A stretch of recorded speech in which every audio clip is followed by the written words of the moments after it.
It's another episode of the Puppy Therapy Podcast with your host, Chris. And Ray. All right. And today we have with us whom is an advocate for heart health and mental health, Sandahl Taylor. How you doing, ma'am? That's it. I'm good. Thank you. Hi, guys. How are you?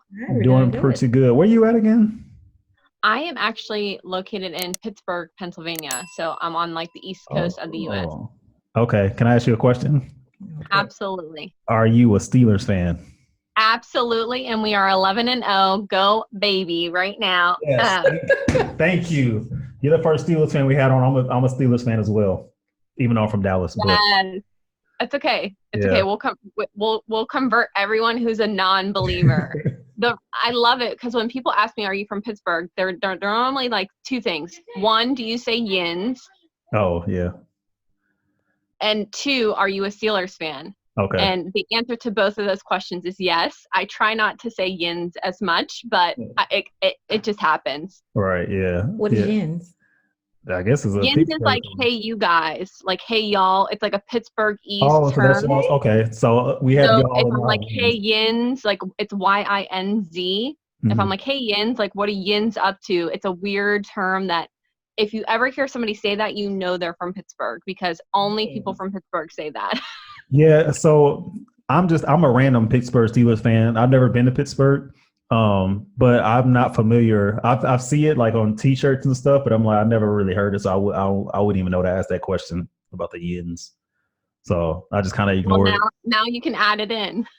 I wouldn't even know how to use it. I know. I was just thinking it. What are Yins doing over there? Yeah. What are Yins doing? How Yins guys doing? What are Yins up to? Yeah. All that. All those ways. I feel like we're going to hear it all the time now. You might. Everything's so diverse out here, so I'm sure there's some people from Pittsburgh around here that we hear that from. And then you have what's the chocolate bar, the famous chocolate bar that's from Pittsburgh, the marshmallow. Hershey's. Hershey's is in Pennsylvania. It's not from Pittsburgh. And then we also have Sarris's, which is like from Sarris Candy. It's from around here. What about the marshmallow one? It's like a marshmallow chocolate candy. It's like from Mars. Trying to think. Oh. I can't remember. Put me on the spot here. We're also famous for Heinz ketchup and like the pickles. Right, so that's also there too. I don't know. I'm going to have to look that up now. I'm sorry. I don't know. Marshmallow candy. It might come to my head, but it's like it comes in like a yellow packaging. It looks kind of like a mystery. Oh, Mallo, Mallo.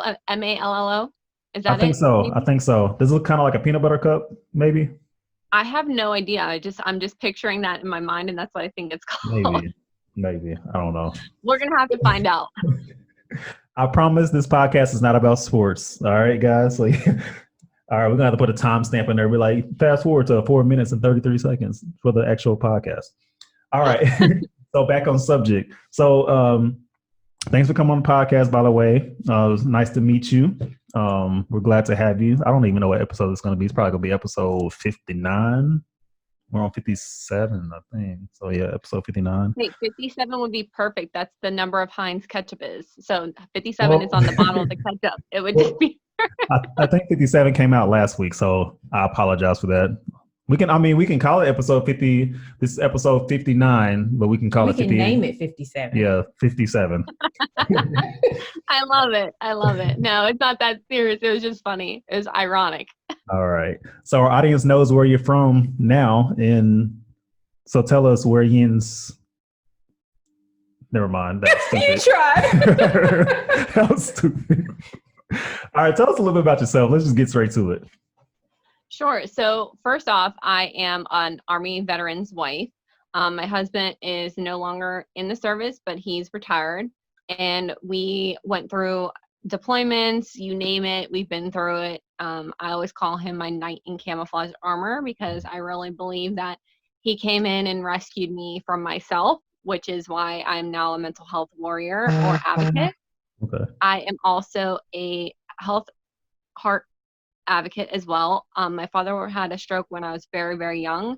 That left him paralyzed on the left-hand side. And ever since then, I've just been working with different foundations all across the world. It started with the American Heart Foundation, but then since then, I partnered with the German Heart Foundation, European Heart Network, and soon the Hungarian Heart Network, which I'm really excited about. And more than that, I have 2 beautiful children. My son just turned 13. So wish me luck on that. Yeah. And my daughter will be 9 right after the new year in January. Okay. So during the day, I am a teacher. Right now, I am actually staying at home with my kids, working with them through school because our school is fully virtual right now. Mhm. And then in the evening, I'm just mom. So I'm normally a teacher by trade, and now I'm teaching my kids at home, which is a little bit different than what I do, but it's kind of still in the same genre. Okay. What do you teach? So normally I teach cosmetology. So I actually teach people how to do hair, skin, and nails. Oh, And okay. I've been doing that for about 5 years. And I've been a licensed cosmetologist for over 10. Oh, cool. Okay. When you said teacher, I was thinking like grade school teacher or something. Okay. That's pretty dope. I don't Yeah, have I love it. anything like I love it. that. Okay. So I saw so you have 2 kids, so you have a 13-year-old. So he's getting close to that dating age, about to start dating. I feel like they're No. dating younger and younger. No, 13? all right.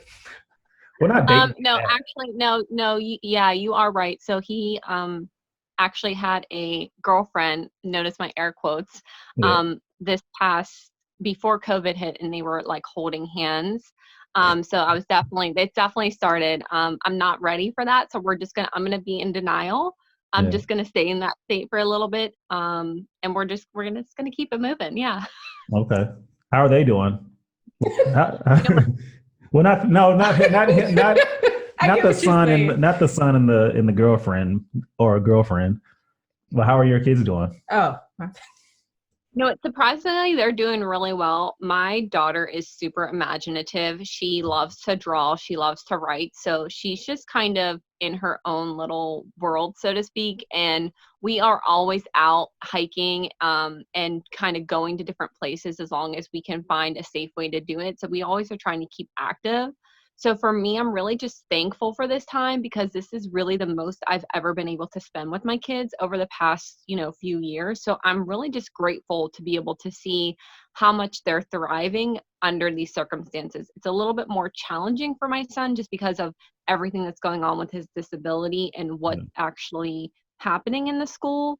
But I'm really proud of him because of how far he's come and how well he's doing with the given circumstance. Hmm. And your son, is he the one with ODD? Yes, he has 2 Okay. diagnoses. So I always tell people not to look them up because they don't really kind of give you the gist of what's going on. And one of them, Okay. if you look them up, it actually comes up as a muscular disorder because it's often confused with what it's actually under. So his Okay. first diagnosis is oppositional defiant disorder. That's the ODD. Okay. And that's basically when he has challenges with authority in any setting, people telling him what to do and how to do it. Not necessarily that he doesn't know right from wrong, but sometimes that he's challenged by that and he wants to fight back and he can't stop himself from fighting back because he Mhm. wants the control. The other one is social pragmatic mood disorder or SPMD. Mhm. SPMD actually falls under the umbrella of SPCD, which is social pragmatic communications disorder. They're very similar. The difference is that the mood changes from 0 to 60. So they're a little bit different. And they sit just outside the autism spectrum. So I always tell people, whenever I'm talking about it, not to really look them up because you won't really find the exact information for any given child. Each child that might have this diagnosis could have different things that one kid doesn't have. The Mhm. best thing to do is to talk to the parent and say, okay, well, what signs or quote unquote symptoms does this child show and how does that affect you? All right. Okay. So, and I don't mean to put the spotlight on your son or anything like that, but when did you realize he had these disorders, or when did you realize he might be a little different? Because Um, his disabilities aren't visual. You yes, can't look and at him. that's a huge challenge as well. Mhm. It's something that we face daily. It's something that we face with authorities, especially in the community of as far as people who come to the house and help him, his service workers. We've had behavioral health specialists, even sometimes interacting with the police. We've had some trouble because his disabilities aren't visible. Mhm. Um, and, we've had to go as far as to tell my son to actually state that he has autism, because that's the only thing that people understand, and that's the only thing that there's training for out there in these fields is autism. It's this big umbrella, so to speak. So that's not actually what he has, but if they don't understand that there's something wrong with him, then they just think that he's a bad kid, which he's not. He just can't control it. Right. So I realized that he had something going on. I didn't know what it was when he was 5. He had actually taken a chair and threw it across the room at a teacher, and thankfully it didn't hit the teacher. And it was over something very, very simple. His anger had gotten very quick, very fast, and very just out of nowhere. And so to me at first, I wasn't sure what was wrong or if there was even something wrong, but I knew that that was something that I wanted to look into. So I had him evaluated. I actually took him to 4 separate doctors that were from different fields as well, not in the same network, because I really wanted to make sure that I had all the information that I needed and that it was consistent. And that's something I also don't find, is because, normally we get our first opinion and we kind of stick with that. I really wanted to be sure. So I went to 4 different doctors, one who specialized in neuropsychology and children's psychology, which is really hard to find, a dual-based psychologist, and then one who specialized in what is his 2 diagnoses. So I took a really long time to actually figure out what it was. His diagnoses have changed over the past couple years, and I say evolved a little bit, but the meat of it, whatever it is, or whatever it end up calling it, so to speak, is always going to be there. Okay. He has challenges regulating his emotions, speaking in a social environment. He's very heavily influenced by his peers to the point where he'll do something even though he knows it's wrong, just because he wants that acceptance from his peers. And sometimes the regulation of his moods doesn't allow him to achieve the best that he can do, whether it's social, academically, or otherwise. Okay. It's good that you're looking into it. I'm thinking, while you were talking, I was thinking about all the kids. So I went to like 5 different elementary schools and 3 different high schools. And everyone has their bad kids, right? And then what I was thinking in the back of my head while you were talking was, there's kids that exhibit those kind of behaviors too. Hi, Cat. See a cat in the background. There's kids. Yeah, sorry. That's my cat, Dash. Oh, what's up, Dash?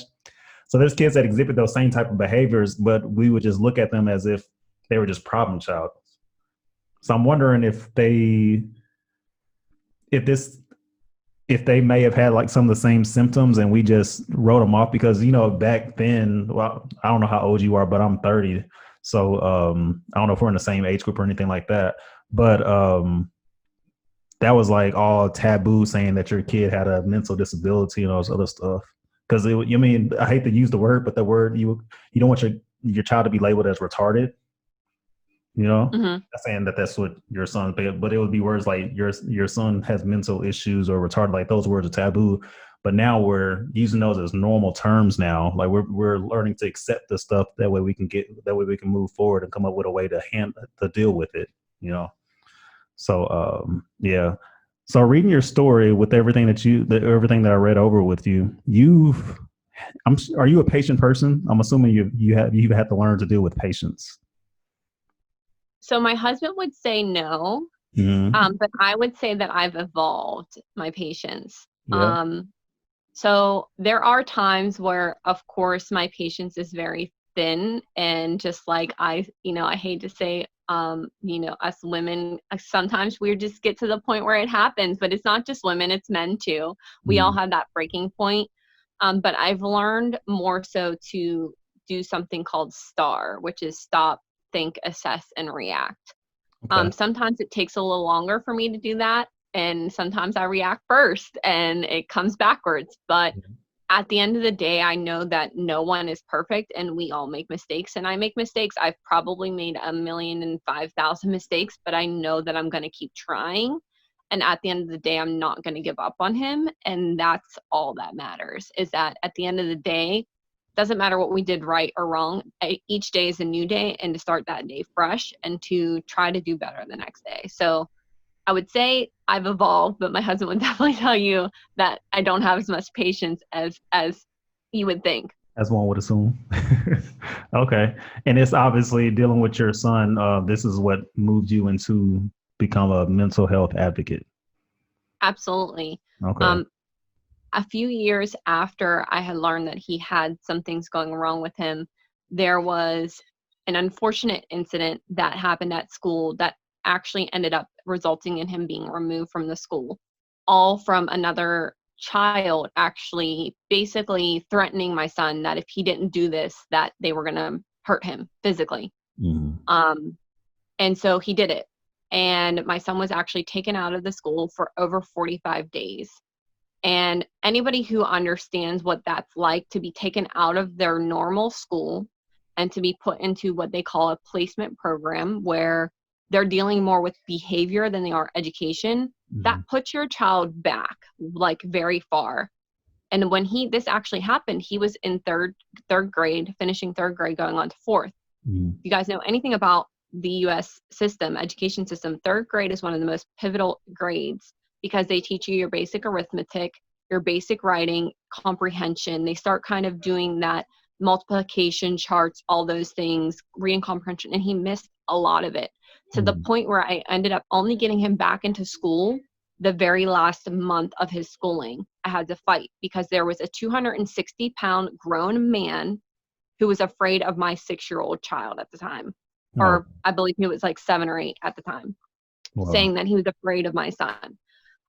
And the only reason why I was able to actually get him back into what there was because I actually had educational advocates, and I ended up hiring a mental health lawyer with educational lawyer background to help me fight to get him back into the school because I was seeing even worse things happen because he was taken out of the school and put into a school where more children had worse behavioral problems that he had never had. He'd never been even exposed to. Right. I mean, when I talk about it, I describe it as more on the point of a juvenile hall type of situation because in my eyes as a parent, that's what I felt like I was perceiving. Now, I wasn't there enough to officially say that, but when I would go there, there were kids that were there that had been placed there by the courts and not by the school themselves. And that's just how it felt. He was the youngest kid that had ever been admitted there. The other kids that were even close to his age were 5 years older than him. Oh, wow. So imagine being put in a classroom, even though it was a low-sized classroom of 8 kids, the next kid was 5 years older than you. Yeah. Of course, you're going to be exposed to behavior that you didn't be exposed to. So it was at that point that I really learned that, it was so important to fight for not only what was going on with him as I had been doing, but to really talk about what we went through as parents. And my husband is an African American man. We have been married now for 5 years. We've been together for 10 years. Mm-hmm. But that is a whole nother aspect on top of it. And people don't realize that when you have a child that maybe isn't yours or doesn't look like you, that there can be stereotyping and negativity that surrounds that. And so we were also facing that as well. Mm-hmm. And so it really was like, okay, what can I do? What can we do together to fight this? Because all of this was coming out over a little boy needing help. And that was the end of it. This little boy needed help. How are we going to help him? And how are we going to do it together and move forward? Yeah. Wow. I appreciate you for sharing that story and sharing your experiences. It's important to definitely get involved with whatever it is that your kids are going through. Because I mean, you see some parents that have kids with disabilities like that, and they just let other people take care of it, or they take whatever people are telling them how to take care of it. But you and your husband, y'all actually diving into it and trying to figure like help. You're going through it with your son as well, so that's important. So that shows a lot of care. I'm not saying that people that don't do that don't have the care, but you put in that extra effort. So I Thank appreciate you. that. Right. And I can understand because, on social media, sometimes we can perceive other people as, not caring or not being involved, but it's a lot. Sometimes I sit there and I'm like, I just need a break. I need 5 minutes. I need 10 minutes or whatever it is, a week or 2 weeks. The unfortunate part about it is, some people don't have that luxury. I have family members, one is elderly, who's actually my mother-in-law, who's elderly. She's actually currently living with us and staying here during the day, and then we're helping her take care of her during everything going on with the lockdown. So when I say living with us, I'm just saying like we're basically helping take care of her. Yeah. And then I have my father-in-law, on my mom on my side, but my mom's a nurse, so she's on the front line pretty much and working every day, so not having there. And then unfortunately my dad, who just this past year in October, he passed away. And so before that, he was in the nursing home for 15 years. So I really didn't have anyone to say, hey, Mom, can you take Blake for, a couple days so that, we can get him a break? And I always tell people that if that's what you need to do, if you need to have someone step in and, have them take your kids for a day or 2 days or even a weekend to get that break, then that's what you need to do. And I think sometimes people don't realize that sometimes you need that extra help from the state or the services that are provided because you can't do it all. You're one person, whether it's the mom or the dad, that's one person. And I'm grateful I have a husband, but even then we have 2 kids and there's 2 of us and we both work. He works a full-time job right now. Again, like I said, I'm not working because of the pandemic, but before that I was working a full-time job. Then there's the practices and the games and all that stuff. So, as parents, you can become very overwhelmed by all of this. And then my son was in behavioral health services 3 times a week. So 3 times a week, you're going to therapy. You're trying to figure out how to shop. You're trying to figure out when to give your kids a bath, trying to get it all in. And I always tell people it's a lot harder than sometimes it seems. And that's okay if you need that break. Right. And then I want to get into the heart health stuff too, but is this something that you plan on doing for the rest of your life? Like, this might be an ignorant question to ask, but eventually, like, is your son going to be able to, once he turns 18, 19, is he going to be able to live the house and be independent? I mean, that's my goal. I'm always going to be here, obviously, to support him. I mean, the goal is for him to be, living independently. And I know that that's something that he wants. But of course, there's going to be transition and it actually comes up a lot sooner than that. So at the age of 14 in the state of Pennsylvania, they actually can start to choose their mental health treatment on their own. I don't know what it is in other states, but at 14, he'll actually start to talk with his therapist by himself without me present. There will be stuff that I'm involved in, but it will be, moving towards that piece.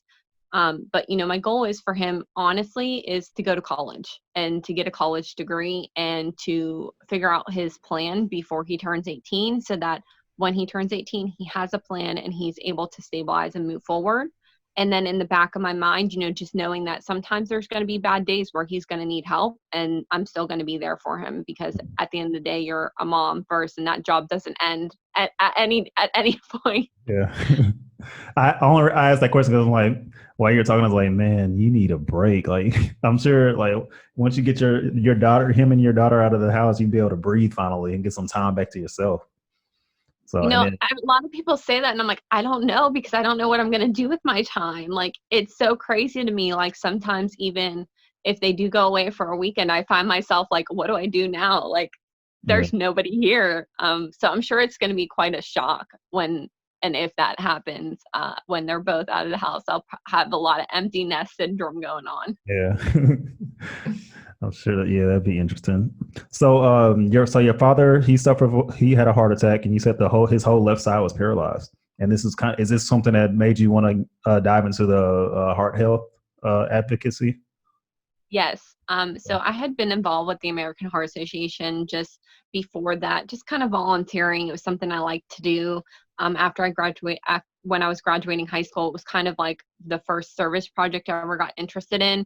I loved what they did in and actually around the community. And then right before I graduated high school, when I was 17, my dad had a massive heart attack. And that's really kind of what drove me into more advocacy work. So for the past 15 years, I've been working with the American Heart Association. I actually started my own event called Style for the Heart, and I raised over $3,000 for the American Heart Association in one day, which was amazing. And I'm hoping to be able to do that event again here in the future. But it's an event where the services that I provide as a hairstylist, basically, if you come in and you buy a haircut from me that day, that money gets donated. So right now, unfortunately, with the pandemic, that's just really, really hard to do because, salons aren't able to operate on the capacity that, we normally are. And unfortunately, I'm not at work, so I'm just not able to do that.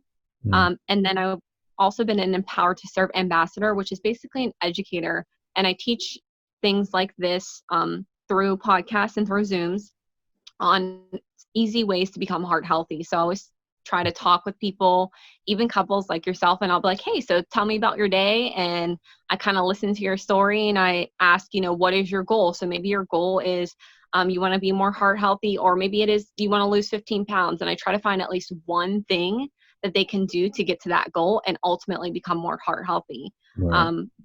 The thing about why it started is because I never wanted another 17-year-old to feel the way that I felt. I felt that if I knew more or if I noticed more, that it could change. And that's actually not true. Even if I would have known everything that there was to know, I believe everything happens for a reason. But I feel that now, if I can empower people to really make a change in their own lives, that we can propel that into the future. And so that's kind of my main goal, is teaching people how to be heart healthy and making sure everyone is aware that you can learn CPR right here on your computer at the click of a button. You can learn hands-only CPR right now and make a charge to help somebody save a life. Yeah. Going back to what you said if you had all the knowledge in the world at the age of 17 about heart health and stuff, I know things happen for a reason, but I'm pretty sure, and this is just me, I'm speaking for self, obviously, I'm pretty sure you would have been in a better position if you had known what you know. And were you saying that as a 17-year-old, you was still, even though you had all the knowledge, you still would have did whatever it was that you wanted to do? So I'm saying that even with all of the knowledge that I have now, I wasn't home when my dad had a heart attack and stroke. So there literally couldn't have been anything that I could have done differently. So okay. No, it's fine. I do believe that maybe I could, if I would have known more, I could have pushed him a little bit more to take care of himself. But I also know me and my dad are both really stubborn. I'm a Cancer and he's just as stubborn as I am. And I'm even more stubborn than he is. So I always say it like this: you can only lead the horse to water. You can't make him drink. Right. So even though I might have been able to push him and advocate more for him, again, like I said, even if I would have done that, I really don't believe the outcome would have changed, because I know my dad and I just knew how stubborn he was. Yeah. And I say that because I want people who are listening to know that even if something like this does happen to them, it's not their fault. That nothing that they could have done could have changed it. All they can do now is be a warrior and an advocate and figure out a way to tell their story to help someone else maybe look for those signs and start to learn those signs now. That's all you can do. Yeah. Thank you for clearing that up too. I think I heard you wrong when you had said it. So that makes a lot more sense the way you put it that way. Okay. I appreciate that. Yeah. Heart health. My grandpa, he died of a heart attack, and I guess your dad didn't die of a heart attack. My grandpa died of a heart attack. So now I have to be conscious, and my father has to be conscious, because I guess those are prevalent in our genetics to have heart attacks. But it's also our diet. We had a bad diet growing up. Like, I remember eating deep fried pork chops all the time. We were always left at home alone. So we'd have a stock full of TV dinners with all the sodium and stuff. Like, I don't know why I'm not 400 pounds right now. Well, I guess I did go through a fat stage, but yeah, heart health is definitely important. And you're NASM certified, so I'm sure you know all about that. Yeah. Raven said something. That's how she sounds on the mic. I'm just joking. Yeah. So I read that you give free haircuts away to veterans. I do. I Yeah. do. So what, I mean, so you get back to the community. So what all do you do in the community as far as that goes? So I know the haircuts is one of them. Yeah, so it started again, like I said, kind of when I was younger. I actually went through a really big loop, is what I'm calling it now. Instead of a down roll word sense, I'm calling it a loop. You got to go down before you go up. Yeah. Um, and I needed some community resources. So I actually, when my dad had a heart attack and stroke, I became homeless. We actually lost our home in a sheriff's sale. Yeah. So I moved out with my mom, who lived about an hour away. And at the time, our relationship was a little bit estranged, so to speak. We actually are now really, really close. And I'm, again, grateful for that. But at the time, we weren't very close. So, I moved out. I started working at like an Eaton Park, which is like a diner or like a Denny's. Okay. And I met a bunch of people who were, working there, and ended up getting into like the nightlife industry, working at a bar. And I ended up meeting a boy. Of course, you guys know how the story goes. You meet the boy, you fall in love, and had my son, and I was 19. Mhm. So I was very, very young when I had my son, and unfortunately, I didn't realize it at the time. But my son's father was actually into drugs, and he was and ended up eventually doing opioids, Mhm. and I didn't recognize the signs. I didn't really recognize anything else, and then unfortunately, in my opinion, that the drugs ended up getting him more aggressive, and unfortunately became a victim of domestic violence and now survivor of domestic violence. Right. So going through that and then getting the courage to leave, I left with nothing. I left with just basically what I could fit in my car, which at the time was a Chevy Camaro, which if you guys know anything about Camaros, they're really, really small. They have no trunk. And I had a convertible at the time. So I had to try to fit the baby in there and the crib and what was necessity, and that was it. Yeah. So I really didn't have much of my own stuff. I really focused on trying to get what I had for the baby. And I went through a bunch of programs here in our area. So I went through a program called the EARN program, which is a program that's set up for single mothers to be able to get childcare. Through the EARN program, they helped you get a new resume. They helped you get CCIS, which is money to help you pay for childcare. And then they also put me through a program called the Dress for Success program. Because again, I left with really not a lot of items, and I had no interview clothes. I worked at a bar, so I had Yeah. nothing nice. You don't wear anything nice to work at a bar. You just Right. don't do Yeah. that kind of stuff. So they helped me get a nice interview outfit, again, prep me for a resume. And I went through all these programs to be able to finally get what I call my first big girl job, because before I was in the nightlife industry and I was going towards more 9 to 5, so I could have my child in childcare and kind of go from there. Yeah. And I got a job at a bank, and I realized at that point that if I didn't have that program helping me, that I would have never gotten that job, and that I had a skill that I could use to help somebody to end up getting a job. It started with veterans, because a lot of people don't realize that when a veteran comes home from active duty or from service, they need a lot of resources because they're trying to transition. And a haircut is one of the last things that people think of. They're like, oh, my friend can do it, or my girlfriend can do it, or so and so down the street. It's not a big deal. But it actually is a huge deal when it comes to interviewing. Mhm. Your appearance is judged. It's 80% of your interview. It's what somebody looks at within the first 20 seconds. It's what actually makes somebody decide to hire you. Yeah. So your appearance is super important. And 9 times out of 10, especially before 2020, your hair was the number one thing, how you were groomed. Yeah. And so for me to be able to give somebody something at no cost that could make or break them getting a job was super important to me, because it's what allowed me to get a job, having something that I didn't have. Yeah. And that's kind of how that all started.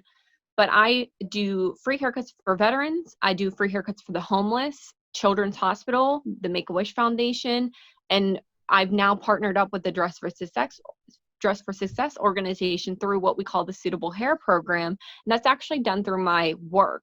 Mhm. They partnered with my work, and they come in with free haircut vouchers, and then we provide the haircuts at my work. So it's not just me, it's also the students who do it, but we supervise it. And then even more so, my goal was eventually to have a truck and be able to go around and provide free haircuts at homeless camps. So I'm working on that right now. Yeah. But I love being in the community. So you can find me at, again, like the heart health events. I walk, I sang the national anthem there before. I'm advocating. I love to clean up. So me and my kids always like to go into the park. Oh.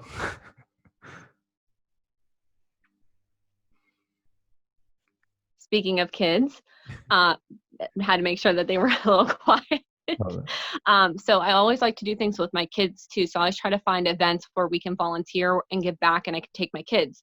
Mhm. So we've done things like making stockings for the troops, writing cards for the nursing home recently, going and picking up trash. One of our favorite things to do is we like to hike.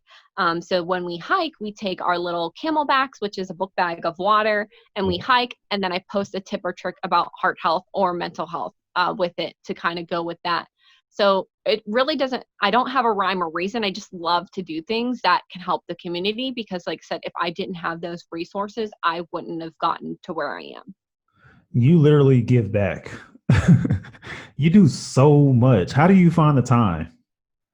Honestly, I have an amazing husband and kids that enjoy what we do. So I'm trying to teach my kids the fundamentals of helping others to get to where they need to succeed. You know what I mean? I really believe that there's enough out there for everyone. So I want to instill that in my kids that at the end of the day, you're going to end up needing somebody's help one day, Right. whether it's with a job or with, crying on their shoulder, whatever it is, someday you're going to need somebody's help. And in order to help somebody else, you have to help yourself. And so for me, this is how I help myself. It actually makes me feel really good. It actually gives me more energy to do more. It kind of fills my cup, so to speak. And again, it also helps me instill those values on my kids. I want to show my kids that there are people from every walk, every age, every race, every gender that are out there that need help. And if we have something, whatever that something is, a phone call, a podcast, a skill that we can give out that really doesn't cost us any money to give, then that's what we should be doing. And for them right now, it's their hands. So my son comes a lot and he'll sweep. My daughter always comes and she says hi to everybody. I'm working with her because she's really shy. We're going to say shy because she's not, but I'm working on her at least saying hi to everybody. Hi, my name is so-and-so. You're going to have to wait here. You know what I mean? I have my son sweeping just because, it's something for him to do, but this way that they can interact with people and to see someone smile whenever they see my kids around, they're like, oh, well, how old are you? And seeing them interact with these people from different walks of life, it just brings me joy. And they might not understand it now, but I'm hoping that they see it later. They'll appreciate it later, especially in today's world where it seems like communication is on a downward slope because everyone else, they're always down on their phones and we don't communicate with people anymore, at least face to face. So that's a good skill. It's a simple skill, but I feel like it's a dying skill. That's why I love this podcasting thing because you can enhance your communication skills just like this. Yeah, and it's hard because we're communicating right now so much more virtually. And I think the challenge, it's a great thing, but I also think it's a challenge because now that we know we can do all this stuff virtually, it's like, well, who wants to go back to the way things were? I think the next step is to find a happy balance between virtual and interaction. And that way, maybe one person who's more comfortable virtually maybe will eventually come in person that might be lacking the social skills or might be uncomfortable in that environment.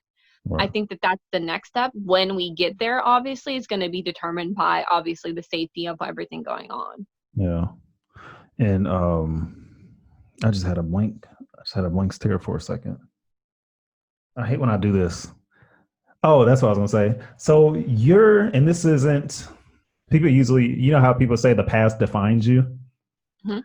Your past defines you, but in a positive way. Like, what did you want to do when you grew up? Or when you grow up? Did I say that right? When you grew up. What did you want to do What did you want to be when you were younger? Here we go. I honestly have no idea. I genuinely don't remember ever saying like, I want to be this when I grow up. And it's so hard because I can't have that conversation now with my dad because he's not here anymore. But I do know at one point I did say to myself that I wanted to be a teacher when I was in high school because I had a teacher who just really saved me from a lot of depression and a lot of things that I was going through when I was younger. Mm-hmm. I didn't know that I was going to be a cosmetology teacher. I actually had no idea that I was going to do what I'm doing now, as far as teaching for heart health, but I knew that I wanted to make a difference. And I thought that teacher is who made a difference in my life. So I was like, I want to be like him. Yeah. And it was actually my music teacher. I actually played steel drums in a steel drum band all throughout high school. Okay. And it was actually my steel band teacher who made a really big impact on me and made me feel like I was worth something. Yeah. And so I wanted to be a teacher. I just didn't know what I wanted to be. Okay. So I would say, even though I didn't know it when I was younger, I would say in high school, that's what I wanted to do. I never knew that I was going to do it or in this capacity. And it's not always positive. I'm not always positive. There's days where I'm not positive. I'm just like, this stinks. We're going to use that word. Yeah. You know, you can cuss on our podcast if you want. It's hard. Sometimes I still feel like a failure. You know, sometimes I still feel like it's not enough. Yeah. But then I have to remind myself of the things that I've been able to overcome and the challenges that I've been able to face and the things I have been able to do. And sometimes that just takes a minute, and it's okay to have bad days. And I have them. Trust me, we all do. Yeah, that's all. If you don't have bad days, there might be a problem with you. You might be a little insane if you don't have a bad day. So, which moves us into our next. So we call the Public Therapy Podcast. So we always ask our guests, what is one thing that you do therapeutic every day? Okay, so right now it changes between eating Oreos and binge watching Netflix. There it is. There's the heart health advocate. Yes, and here's why. Okay, so my Oreos, I have them. You guys are gonna think this might sound a little bit crazy, but I do have them divvied. Okay, so I do have them separated into little baggies of like an appropriate quantity. So I don't just stuff them all in my mouth, but I have like little baggies. So when I say like eating Oreos, that's like my me time. I take them in to my little room that I'm in right now, and I have like a futon in here, and it's my little space. I just sit there and I like open my Oreos. I have to open them. I know it's weird. And then I just eat them. And that's like my decompression time, or I'll binge watch something on Netflix. And when I say binge watch, I mean, I give myself a certain amount of time. Yeah. Again, it's typically at the end of the day after I've gotten all my work done. And my workout, because I definitely am still, you're absolutely right, my workout has to come first. Sometimes I'll work out while I'm watching Netflix. That doesn't always end up really good because, just sometimes that multitasking doesn't work. But most of the time at the end of the day, I'll watch like one or two things that I've been really wanting to watch, or again, I just like heard about on the radio or whatever, and I'm like, oh, I want to watch that. And then I'll watch it, and then I just go to bed. So it's just something for me. Prior to that, outside the house, like I said before, we love to hike. Yeah. So I don't do that daily, but we try to do it at least once a week. I'll let you know how that goes in the winter. So it's starting to get really cold, and it just snowed here in Pittsburgh, and I hate the cold like so much. I belong on the equator. Let's just say that. Like, I love warm temperatures. I wear like 4 pairs of leggings, like 2 coats, hoodie, you name it. That's me. I probably look like a snowman. So we'll see how much longer I'll be able to actually hike outside before I freeze. But we do try to hike somewhere differently every week throughout the state. Mm-hmm. We haven't been going outside of the state since before our anniversary, just because of all the restrictions and testing that we'd have to do. Yeah. And we try to just find a different place every week to hike with my kids and my family. So it will be me, my daughter, my son, and my husband. And we either let my kids pick or we pick, and we just kind of go. We went to a really beautiful place last week called Beams Rock Trail. It was really creepy, and it kind of looked like a horror movie, but it was really, really beautiful. It was like all these stones that we could run all over and play all over and climb all over. And it had just rained, so all the fog was like trapped in, and it was like really cool and airy. And there was nobody on the trail, so it was perfect. Even though we take our mask every time, if there's somebody not on the trail, I let my kids take it off. And again, it's just getting them outside, getting them that 60 minutes of play, at least for that weekend, and getting them off, social media and the computers, because they're on it so much.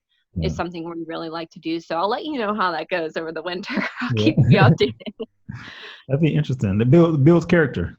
Get a little snow in your boots. It does. It does. and I like it helps them for their endurance. So we try to hike a little longer each time. Yeah. So we're trying to, build that up and exercise and just it's fun. Okay. So with heart health, are you having your kids take like supplements or anything like that, like some CoQ10 or anything like that? So the only thing that they take is like their little 1-a-day vitamins, Flintstones vitamins. That's their Yeah. favorite. It sounds really Everybody's cheesy, Yeah, but favorite. the doctor loves it. They're perfect for them. They're chewable. They like it. Not yet. They haven't shown really any like again negative signs. Something that I'm really working on for my daughter, because my daughter is biracial, is just kind of monitoring what she's eating. African American and Latino women are the number one highest rate for heart health disease. So it's really important for me to teach her about how to eat things that maybe are from her side of the culture that we can make in a little bit different of a way that still resonate for her. So that was really important for me, and I'm learning even more about that because there is so much that even I didn't know about, again, when I first started this, and how that we can tweak the recipe, not change it, but just tweak it so that the next generation's even healthier. So kind of like what you said a little bit earlier about growing up eating one thing and then not necessarily taking that away, but how can we make this a little bit better? So Right. I'm going to steal your TV dinner if you don't mind. Yeah. So for example, a TV dinner, right? So now what we'll do is we make like TV dinners where it's like the turkey, the mashed potatoes and whatnot. But we make it ourselves and then we freeze it. And then that way, if they're home or they're hungry, they can pull it out and heat it up. And there's really no additives or anything like that because we made it. Yeah. Now, I'm not perfect. We still have mac and cheese, Kraft mac and cheese every once in a while. Yeah. We still have fruit snacks. We still have, a lot of treats. But again, it's always all about moderation and all about that's not what they're gorging in or indulging in. So, you know what I mean? We don't eliminate everything, but we are also taking those steps to do it. Now, some kids have to. They might have like a gluten intolerance or dairy intolerance where they have to eliminate that. But I'm very grateful that every once in a while I still get my Kraft macaroni and cheese. Yeah. But that's how you stay sane though. You have to have that balance, right? But that's good that you basically teaching your kids how to food prep at this. In a way, yes. Yeah. That's another weird thing. I'm a heart health advocate, but I don't like leftovers. So I can only food prep for so long because I won't eat it. I won't eat it after a certain amount of time. She's agreeing with me, right? There's just like, there's certain things I'll eat. Like turkey, of course, you're going to eat that leftover, especially around Thanksgiving. Chili, I feel like the longer it's in there, the better that it is. After a week, I'm done. But there's just certain things that like I can only make so much of and then reheat. It's a mind thing, which of course I'm working on, but it's hard. After about 3 days, I gotta switch it up. So I try to do at least 3 days at a time. And so again, it's just something manageable. And again, what's one thing? Most people, it's water. Most people, especially in America, and even across the world, water dehydration is the biggest cause. 85% of Americans are chronically dehydrated. So I always tell people, listen, if you can even just add 1 extra glass of water a day, you are on the right track. Yeah. Especially in the wintertime, people think that people get more dehydrated in the summertime, but it's actually in the wintertime is when your water intake goes down and it actually causes more dehydration in people. But people think that because they're not thirsty that they don't have to take in water. Yes. A lot of that is because there's less movement in the winter time. So your body's less active. So your body actually kind of thinks that it might be in like a homeostasis where it's like, oh, I'm cool. I don't need to do anything. But actually you need to do more at that point. Yep. You actually need to force yourself to get up and move around because of what's going on outside is kind of affecting what's going on in your brain and telling you, oh, we don't have to be so active right now. You actually do. You actually have to force yourself. Okay. Cool. Well, Sandahl, I preach Sandahl. Goodness Sandahl. I was so confident in saying your name too. So confident. You got it. She got it. She helped you out there. Yeah. So Sandahl, man, you have some great stories and you are a great person. And I'm sure a lot of people appreciate all the work that you do. Even me. So I'm going to be I guess I am a veteran already, but I'm going to be separating here pretty soon too. So I appreciate people like you that help veterans make that transition a lot easier, you know. And I can't wait to see what your kids, the type of individual that your kids grow up to be, because you're teaching them great qualities that you don't see too many kids having nowadays. You're teaching them what kindness looks like, what it looks like to help people, and things of that nature, and heart health and things that I didn't know, things that you probably didn't know. I don't know if Ray, you probably didn't know the stuff either. So I can't wait to see what that generation is going to do for us in the future, in the next 10, 15, 20 years from now. So yeah, it's amazing to me. I feel that I'm looking at my kids, and I'm 33, by the way, and again, my son's 13.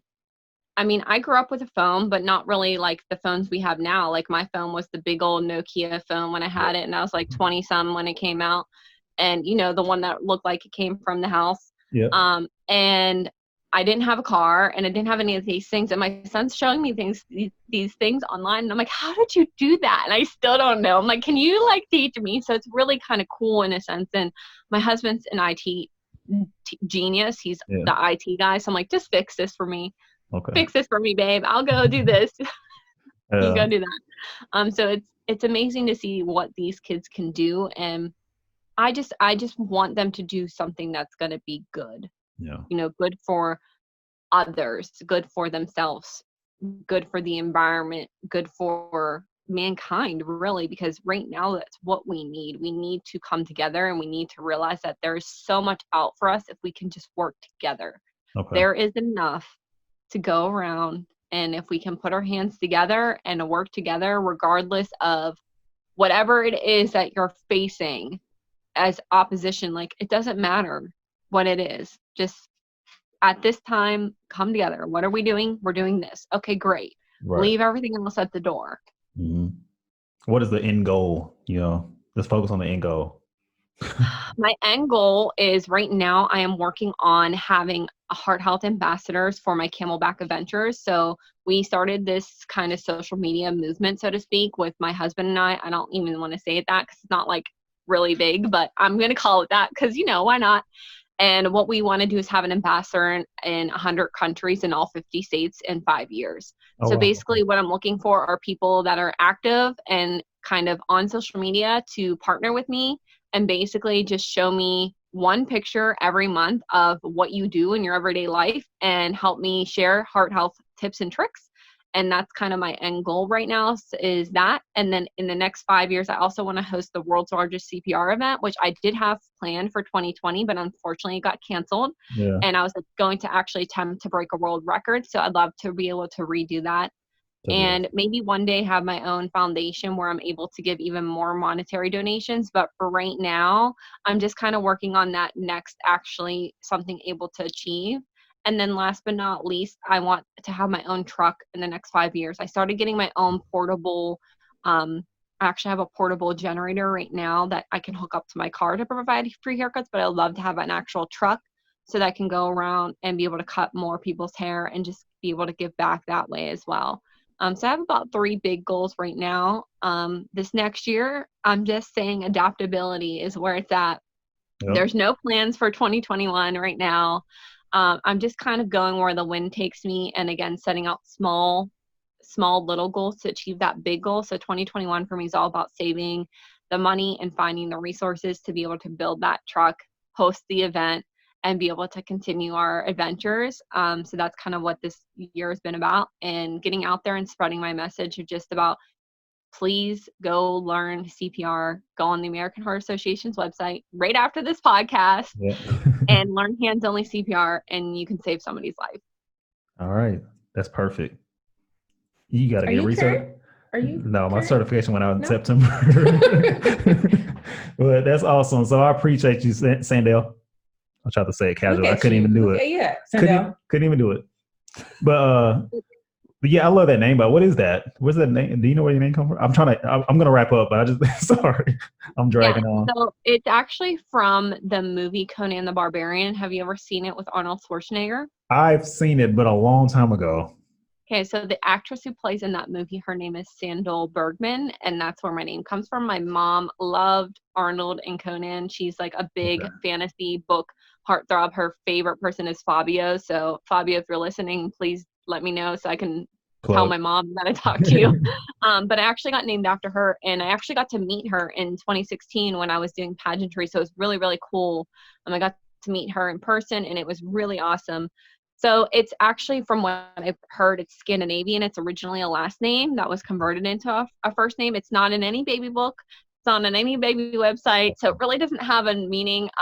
But I love that it's different, and I love that it's unique, and I definitely love it more than what my dad wanted to name me, which was Galadriel from Lord of the Rings, because I really just couldn't see myself being named Gladys. So I'm happy that we went with Sandahl, and I'm the only one in my family with like such a unique name, but it's kind of cool because I kind of feel like Beyonce or Madonna with one name, and I just don't really have to say my last name ever. All right, cool. All right, thanks for telling that story. Thank you for telling your stories and sharing everything. Everything that you said as far as all the events and everything that you're putting on, we'll link all that stuff in the description. So make sure you send me that stuff after the podcast, that way I can throw it in there. And like I said, thanks to you for adapting to our schedule as well. So I appreciate that. And go Steelers, 11-0, 12-0. We're gonna be 16-0, 17-0, Super Bowl. Let's go. It's me. I love it. I love it. Hey, next game, we'll Zoom and we'll watch the game together. Hey, our internet is terrible over here, so I might take you up on that offer, because like we try to watch the games and then we'll be like a whole quarter behind. Like that's how bad, because it's skipping the whole time. It's terrible. Yeah, when we're out, we try not to be out when the games are on, because I can understand that pain. And then like your friends are like texting you and you're like, I didn't even see it. Yeah. See, none of my friends are Steelers. Like you're like not the only one, but I don't have, all my friends are like Cowboys fans. Yeah. Okay. Well, I mean, I can understand. I mean, I can't blame them, but. Yeah. All right. Anything else you want to add? No, just thank you guys so much. I really appreciate you guys allowing me to come on and share my story. We're gonna get Wifey over there to be a Steelers fan too. I can see it in her eyes. She's like, well, she's married into it now, so she has to wear the jerseys and all that other stuff. So I have a jersey. I'm there. Like you said, because the quality of the games are so trash over here, I don't watch the games at all. Like if it's frustrating. I'll look at it and I'll turn, but I don't get into it at all, because I cannot watch a game that skips every 15 seconds. I can understand. But thank you guys again. Like I said, I really appreciate it. And just let me know if you ever need to watch a Steelers game. Just hey, Sandahl, what's going on? Yeah, I don't want anything. I just want to turn your camera to the TV and can you come on Zoom real quick? I got your guys' back. But good luck on your next show. Thank you guys so much, and I hope you guys have a great day and enjoy your event tomorrow. Did you say event? No, it's a going away Party. Yeah, so I guess it's an event type thing. It's real low key, nothing crazy. We still COVID over here, so can't do nothing too crazy. I understand. Well, be safe, guys. It was nice meeting you. All right, you too. Happy holidays. And enjoy. Enjoy. All right, have a good one. Bye. Bye. Bye.